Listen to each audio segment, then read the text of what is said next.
Assalamualaikum warahmatullahi wabarakatuh. Salam sehat dan bahagia Bapak Ibu guru hebat, apa kabar? Semoga kita selalu semangat.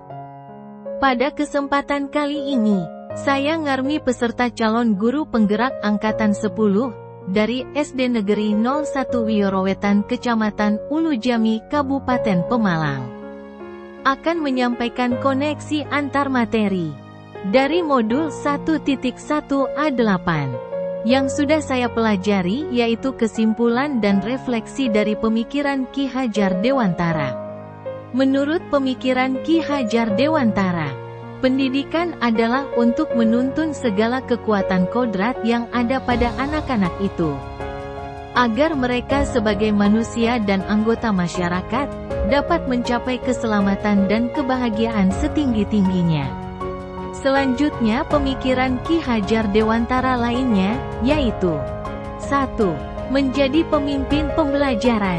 2. Menggerakkan komunitas praktisi. 3. Menjadi coach bagi guru lain. 4. Mendorong kolaborasi antar guru. 5. Mewujudkan kepemimpinan murid, demi terwujudnya murid yang berakhlak dengan merdeka belajar. Ada 3 pertanyaan pemantik untuk pada koneksi antar materi kali ini. Yang pertama, apa yang saya percaya tentang murid dan pembelajaran di kelas sebelum saya mempelajari modul 1.1? Yang kedua, apa yang berubah dari pemikiran, atau apa yang berubah dari pemikiran atau perilaku saya setelah pembelajaran modul ini?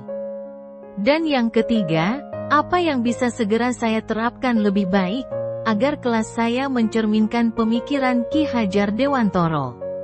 Hal yang saya percaya tentang murid dan pembelajaran di kelas sebelum saya mempelajari modul 1.1A8 adalah: yang pertama, semua peserta didik mendapat perlakuan yang sama, tidak sesuai dengan karakteristik mereka. Yang kedua, pembelajaran berpusat pada guru. Guru di sini masih aktif, memberikan ceramah, demonstrasi, semuanya pembelajaran berasal dari guru. Peserta didik hanya menerima materi saja. Yang ketiga, patokan ketercapaian pembelajaran dari nilai KKM atau kriteria ketuntasan minimal.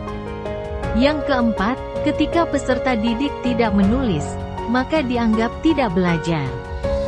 Dan yang kelima, pembelajaran budi pekerti difokuskan hanya pada saat pelajaran pendidikan agama dan pendidikan Pancasila saja, tidak terintegrasi dengan pembelajaran yang lain.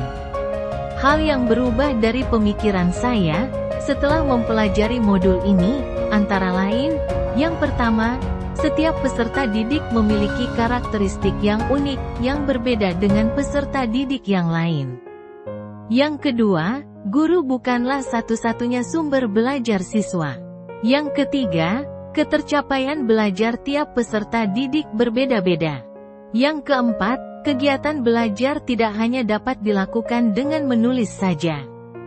Dan yang kelima, semua pembelajaran diintegrasikan dengan penerapan budi pekerti, jadi tidak hanya di pelajaran agama dan pendidikan Pancasila saja. Selain perubahan pemikiran, saya juga mengalami perubahan perilaku. Antara lain, yang pertama, sebagai pendidik, kita harus mengarahkan peserta didik belajar sesuai minat dan bakatnya. Yang kedua, menerapkan strategi dan model pembelajaran yang kolaboratif dan bervariasi. Yang ketiga, menerapkan pembelajaran berdiferensiasi sesuai minat dan kreativitas peserta didik. Kemudian hal yang segera saya lakukan, agar kelas saya lebih aktif, kondusif, dan mencerminkan pemikiran Ki Hajar Dewantara, adalah: yang pertama, merancang dan menerapkan pembelajaran yang berdiferensiasi, dengan memperhatikan karakteristik, minat, dan bakat peserta didik. Yang kedua, menerapkan pembelajaran aktif, yang berpusat pada peserta didik atau student center. Yang ketiga, menerapkan pembelajaran kolaboratif, yaitu memacu rasa kerjasama peserta didik. Yang keempat, menerapkan pembelajaran variatif, tidak membosankan, dan juga kreatif. Dan yang kelima, selain itu saya juga berupaya menjadi guru yang menuntun, bukan menuntut, kemudian memperhatikan kodrat anak, dan mengutamakan budi pekerti.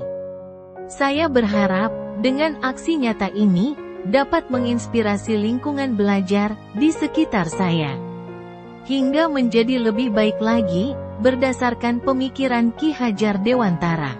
Dapat kita ketahui, bahwa mendidik adalah menuntun, bukan menuntut. Kemudian, menyesuaikan kodrat anak, memerdekakan anak lahir dan batin, menerapkan pendidikan yang berpihak pada anak, bukan tabula rasa. Kemudian, Ki Hajar Dewantara juga memposisikan guru sebagai tukang kebun kehidupan, dengan mengutamakan pendidikan budi pekerti.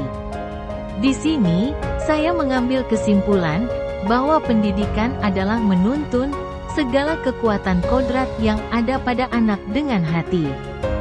Dengan menanamkan nilai-nilai budi pekerti, agar anak kelak menjadi manusia merdeka seutuhnya. Kemudian, saya melakukan refleksi diri, penerapan pemikiran Ki Hajar Dewantara dalam kelas. Yaitu, 1. Saya menggunakan metode pembelajaran yang aktif dan partisipatif. 2. Saya memberikan kesempatan kepada murid untuk belajar sesuai dengan minat dan bakat mereka. 3. Saya menciptakan lingkungan belajar yang aman dan nyaman bagi murid. 4.